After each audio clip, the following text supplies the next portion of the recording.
एका मराठी सिनेमाचं teaser release झालं होतं आणि त्याचा रिव्ह्यू मी केला होता बघा. त्या सिनेमाचं नाव आहे वेल डन आई. या सिनेमाचं टीजर रिलीज झाल्यानंतर आतापर्यंतही तो व्हिडिओ जे आहे बऱ्यापैकी चालतोय. मला व्ह्यूजही येत आहेत आणि त्यावरती कमेंट्सही येत आहेत बघा.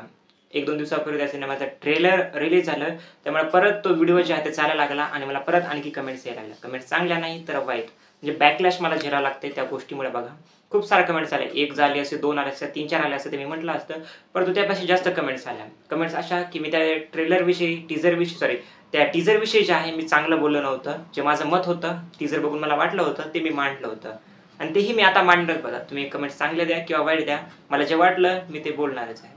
तुम्ही तुमचं मत नक्की कमेंट सेक्शनमध्ये मांडून ठेवू शकता बघा. कोणाला जर अनसबस्क्राईब करायचं असेल तर तेही करू शकतात. परंतु आपापलं मत असतं बघा. जसं तुमचंही आहे, माझंही तसंच आहे. तर नक्कीच आता खूप जणांना वाटत होतं की त्या टीझरमध्ये कॉमेडी नाहीये, हे नाहीये, ते नाही. ते आता सोडून द्या बघा. आता ट्रेलर बघितल्यानंतर मला काय वाटतं काय नाही. मी एवढं सांगू शकतो बघा की ट्रेलर मला छान वाटलेला आहे.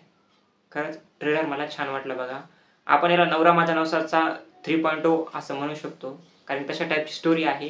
तशी नाहीये कन्फर्म तर, परंतु एक म्हणतोय मी बघा. आता या सिनेमाचं ट्रेलरमधून एवढं तरी समजतंय आपल्याला की विशाखाजी आणि ते दुसरे ॲक्टर जे आहेत ते दोघं जण नवरा-बायको आहेत. त्यांचा एक मुलगा आहे. त्या मुलाला जे आहे लग्न करायचं आहे. परंतु त्याचे वडील जे आहेत त्या लग्नाच्या मदत येत आहेत. त्यांच्या काहीतरी अटी आहेत. अशा खूप साऱ्या गोष्टी ज्या आहेत अडखळणं येतात. त्या खूप साऱ्या गोष्टी ज्या आहेत आपल्यासमोर यांनी मांडलेल्या आहेत. मग शेवटी त्याचं लग्न होतं का नाही? हा परिवार पहिल्यासारखा चांगला राहतो का नाही? या सगळ्या गोष्टी आपल्याला या सिनेमाच्या ट्रेलरमधून ज्या आहेत त्या समजतात. फक्त कॉमेडी वाईज जर बघायला गेलं तर मी पूर्ण ट्रेलरमध्ये कुठेच हसलो नाही. फक्त एक सीन होता ज्यामध्ये मी हसलो, ज्यामध्ये सर्वजण कॅरेक्टर म्हणतात की माझं हे दुखलं, माझं ते दुखलं आणि अचानकच आजीबाई बसलेल्या असतात. त्या म्हणतात चष्मा घालून की सगळ्यांचं एकदाच कसं दुखायला लागलं. त्या सीनमध्ये मी हसलो. आणि शेवटचा एक सीन आहे बघा, विशाखाचे डायलॉग मारतात, "मेरा पती सिर्फ मेरा है." त्या संपूर्ण ट्रेलरमध्ये मला तेवढं तर काही कॉमेडी फील झाली नाही. 1-2 ठिकाणी मी नक्कीच हसलो बघा. ही केलं मी. मला बरं वाटलं तेवढं बघून.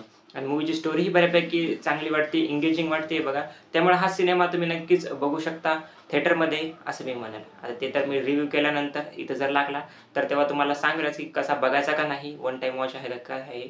परंतु मला ट्रेलरवरती तरी मला मूव्ही ठीक-ठाक वाटलेला आहे.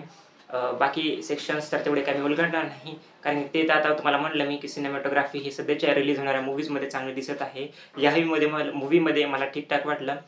तुमचंही मत मला नक्की कमेंट सेक्शनमध्ये सांगा की तुम्हाला ट्रेलर बघून कसं वाटलं व कसं नाही. कारण की मी विचार केला होता ट्रेलर रिलीज करताना की मला इतक्या साऱ्या खराब कमेंट आल्या.